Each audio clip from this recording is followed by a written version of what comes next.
জিজ্ঞেস করলেন, তোমাদের অন্তরে ভয় ঢুকিয়ে দেওয়া হবে, ওহান ঢুকিয়ে দেওয়া হবে। সাহাবায়ে কেরাম বললেন, ওহান কি? জিজ্ঞেস করলেন, ওহান কি? রাসূল বললেন, তোমাদের মধ্যে দুনিয়ার মুহাব্বত, হুব্বুদ দুনিয়া ওয়া কারাহিয়াতুল মাউত, তোমাদের মধ্যে দুনিয়ার মুহাব্বত ঢুকে যাবে। তোমরা দুনিয়াকে ভালোবাসবে, দুনিয়াকে প্রাধান্য দিবে, আর মৃত্যুকে অপছন্দ করবে। কিন্তু না, যুবক ভাইয়েরা, মৃত্যুকে ভয় পাইলে চলবে না।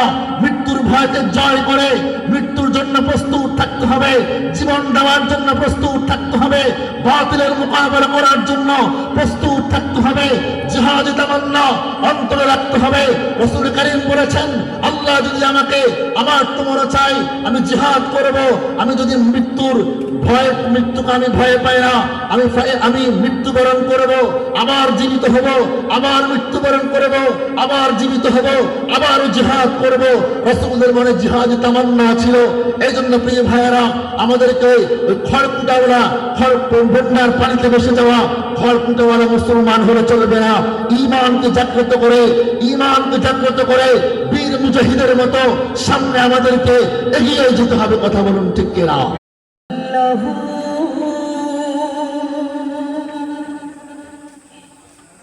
আল্লাহু আকবার,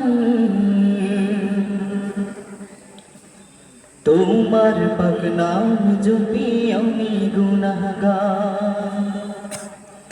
ইয়া আল্লাহ আল্লাহ আল্লাহু আকবার, ইয়া আল্লাহ আল্লাহ আল্লাহু আকবার, তোমার পাক নাম জপি আমি গুনাহগার, তোমার পাক নাম জপি আমি গুনাহগার।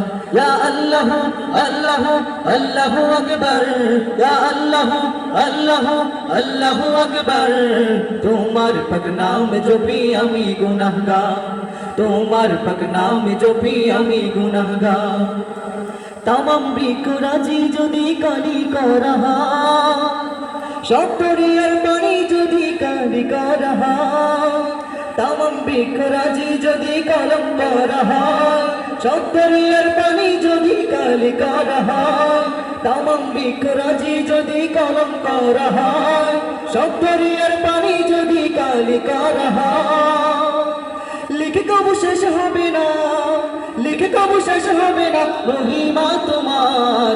তোমার পাক নাম জপি আমি গুনাহগার, তোমার পাক নাম জপি আমি গুনাহগার। ইয়া আল্লাহ আল্লাহ আল্লাহু আকবার, ইয়া আল্লাহ আল্লাহ আল্লাহু আকবার, তোমার পাক নাম জপি আমি গুনাহগার, তোমার পাক নাম জপি আমি